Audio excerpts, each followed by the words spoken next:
Hello, hello, hello, my friends. How are you? Welcome to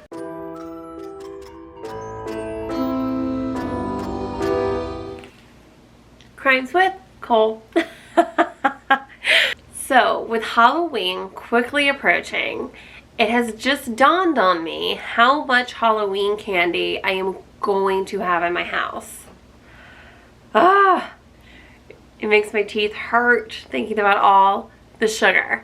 And it got me thinking, we all know the story about the Candyman, right? Everybody check your kids' Halloween candy because it may be poisoned or somebody may have put something in there, so you need to check it just in case. And although the reality of it is, in all of the cases of Halloween candy being tampered with is almost non-existent. The reality of it is that the Candyman is truly just a myth that we have all carried down from decade to decade. But there were a few Candymans that kept that myth going. One of them being Ronald Clark O'Bryan. Ronald O'Bryan was married to Diane, and they had 2 children, Elizabeth and Timothy. Now, Ronald was a great guy. His friends, his co-workers, the people at church, his neighbors, his family, everybody said that Ronald was a great guy, a doting father, a hard worker, a great husband. Ronald was an optician at the Texas State Optical in Sharpstown, Texas. And from the outside looking in, Ronald had it all. He had a beautiful wife, he had 2 beautiful children, he had a great job, he had a nice house, he had a nice car, he had it all. He had the American dream.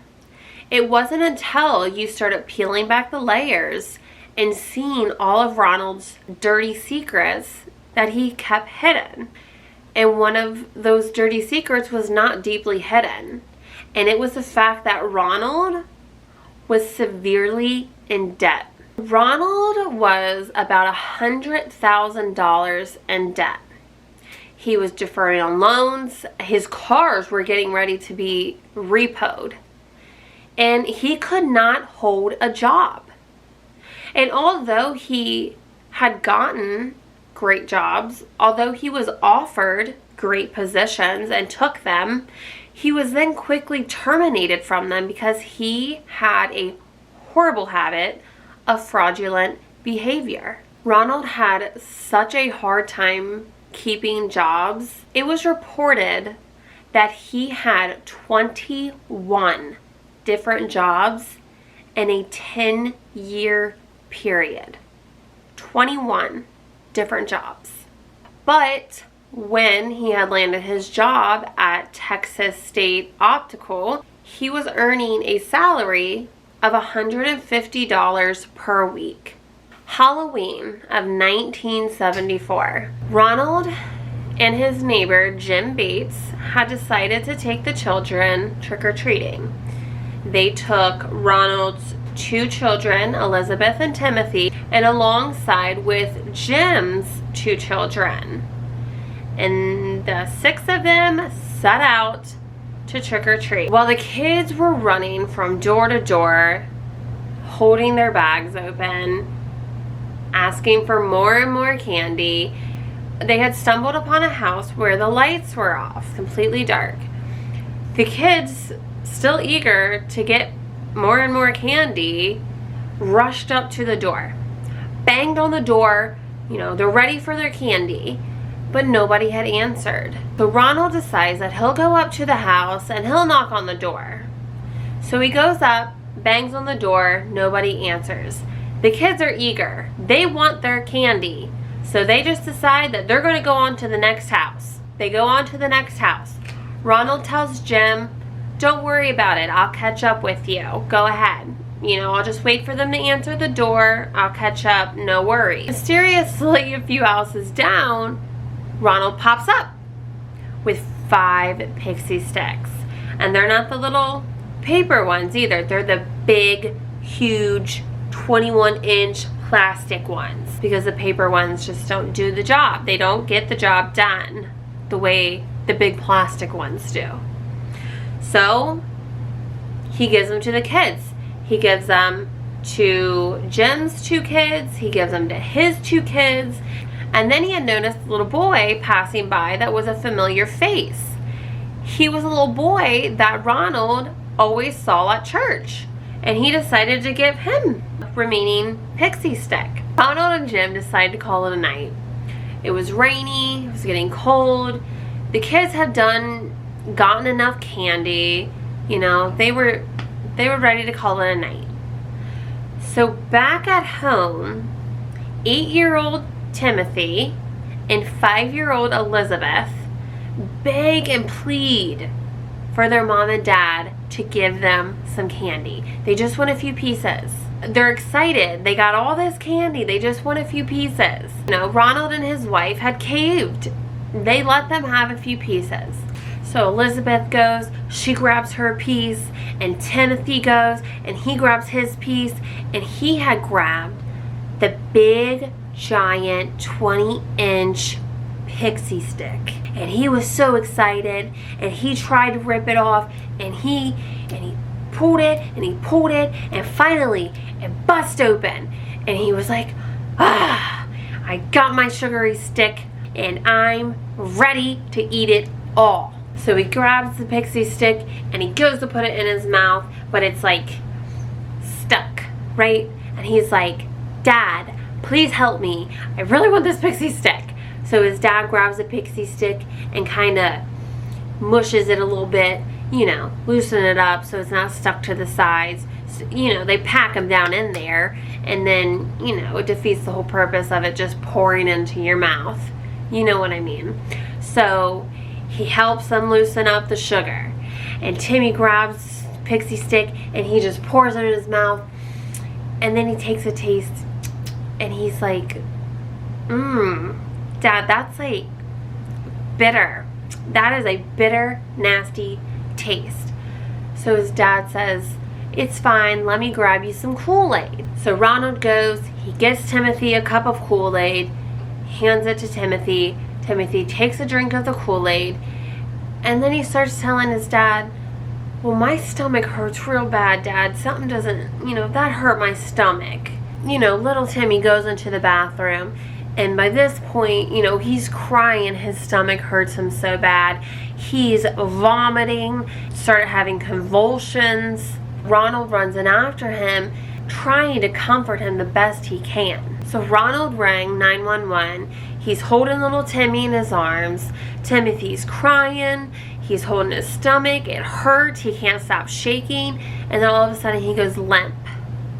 While they were en route to the hospital that night, little Timothy had passed away. He didn't even make it to the hospital before he had passed away.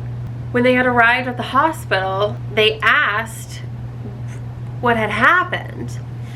And Ronald had told them that Timothy had gotten a pixie stick for Halloween from trick-or-treating, and that he had ate the pixie stick because they allowed them to have one piece of candy, and he had told them what had happened. And he told him, you know, he was convulsing, he was vomiting uncontrollably, and then he went limp. So the hospital started running tests, and they discovered that Timothy had cyanide in his system.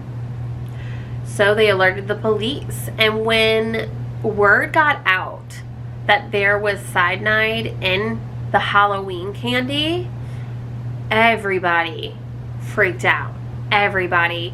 They all gathered their kids' Halloween candy and took it to the police station immediately to have it examined, to have it tested, to see if their children had any poison in their candy. Can you imagine being a child and you go out in the rain get all this Halloween candy and then your parents take it away from you. It's bad enough that we ration the candy, but to take it all away and take it to the police station, oh, I'm sure them kids were livid. I would be. So the police started asking, Ronald, where did you get this pixie stick from? Where did you get these pixie sticks from? How many were there? I mean, what in the world? And Ronald had told them that there were 5 pixie sticks, that he gave one to each of his kids, to Jim's kids, and to the little boy that went to church with him. And the police had gathered 4 of the 5 pixie sticks and tested them, and they all had cyanide in them. They had enough cyanide to kill 2 adults. Now, they only had the 4 of the 5 pixie sticks. The 5th one, from the little boy from the church, when his parents had found out, oh, they rushed to his room. They busted open the door and they looked. And the little boy, bless his heart, had fallen asleep holding his pixie stick. He couldn't get it opened, and he fell asleep holding it. So now all 5 pixie sticks are collected, and they want to know who was handing out those pixie sticks. Ronald could not remember who was handing them out. And they had asked him, you know, where did you trick or treat? What neighborhood? What streets? Where were you at? And they only went down 2 streets. So the police went and knocked on every single door to find out who was handing out pixie sticks. But nobody on those 2 streets were handing out pixie sticks. And the police had asked, well, what did they look like?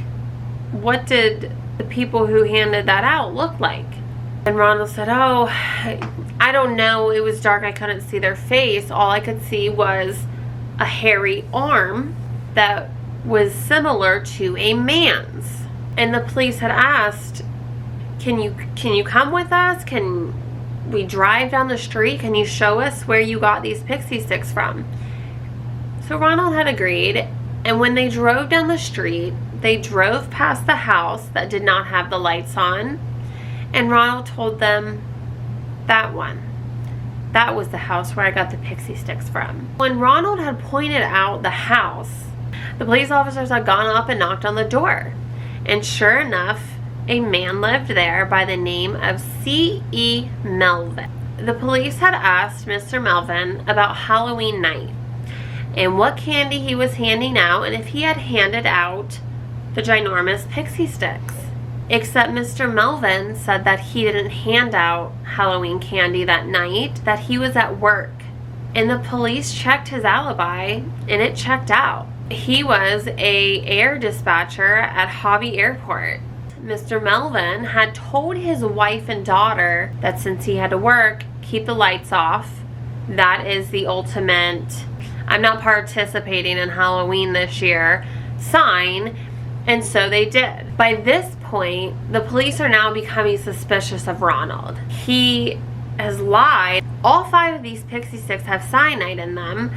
And, you know, where did they come from? So the police kept asking questions. They kept questioning everybody who knew Ronald. Everybody who had anything to do with Ronald, who worked with Ronald, that was friends, the people at the church, his neighbors, everybody. They questioned and questioned and questioned. And they started finding out that Ronald was asking questions about cyanide. He wanted to know how much cyanide would be needed to kill somebody. He wanted to know, where would you get cyanide? What does it taste like? What does it resemble? You know, he started asking all these questions to find out more and more information about cyanide. Now, when the police had searched Ronald's house, they found a pocket knife with the candy powder on the blade. Now the pixie sticks, back in the day, they were the plastic tubes, and they had the plastic paper tab on top, and then it was just stapled, right? Nowadays, they're like melted together, so you have to actually like cut it open. Back in the day, you could just rip the paper off and then, you know, pull out the staple and you were good to go. So they found that Ronald had a pocket knife with the candy powder on the blade, but that doesn't prove that Ronald did anything. That could have simply been that the pixie stick got stuck and Ronald cut it open. On November 4th, the insurance company had called the police station and told them that Ronald had upped his children's insurance policy. That a year ago, Ronald had taken out a policy on his children, which could have been from him getting a job, getting a new job. He could have taken life insurance out on his children, or they offered some sort of policy like most companies do nowadays. And that the policy a year ago was $10,000 per child. And that just recently, like October 3rd recently, like not even a month before this incident recent, that he had increased his insurance policy on his children from $20,000 to $60,000.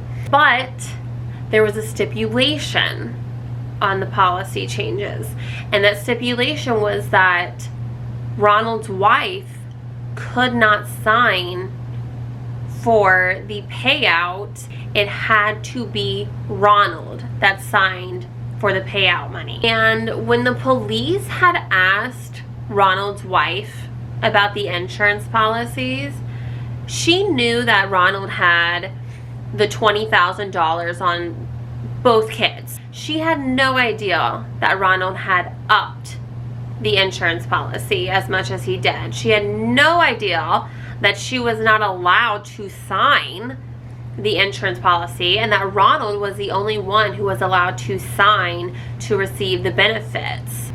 Also, the insurance company happened to inform the police that on November 1st, Ronald had called them to basically ask how do they go about having the payout for Timothy. So on November 5th, the police arrested Ronald. They decided that that was basically it. That was what they needed to prove that Ronald had poisoned his own son for insurance money. So Ronald was found guilty of poisoning his son. Ronald had put cyanide in all 5 pixie sticks. So Ronald's intention was to have Elizabeth and Timothy both eat the pixie sticks so that he could get the life insurance for both children. However, Elizabeth, being a typical 5-year-old, did not want the pixie stick. She wanted something else. But Timothy fell for the excitement of the pixie stick and ate it. Ronald was found guilty, and he had appealed his case many times. And every time still was a no. He actually ended up getting executed by lethal injection on March 31st of 1984. So after his execution, the thought that someone could poison children's Halloween candy forever haunted many parents for years and years and years to come. And in fact, still to this day, many parents will check their kids' Halloween candy. I'm guilty of it.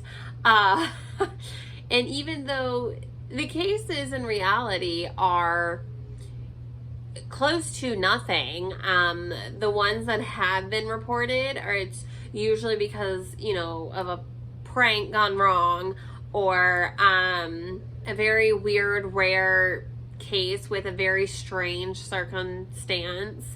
But, you know, it doesn't happen yet. We all still, you know, live with that superstition of checking our kids' Halloween candy. I guess I would need to know what in the world he was thinking. I mean, you have $100,000 worth of debt and $60,000 if both children, right? So if both children were to have fallen for his plan and he were to have successfully gotten that payout money, you know, I mean, that's only covering a little over half of your debt. You know, what kind of means are you living in? Are you living within your means, or are you living your dreams? Why in the world you would come up with the notion to kill your children for money? I don't see where that's even an even trade. Did it ever dawn on you to come to your wife and say, hey, honey, like, look at all the debt we're in. Let's make a plan to get out of this. Like, what can we do to fix this, right? So let me know what you think. Do you check your kids' Halloween candy? Do you? I do. If you don't, you should.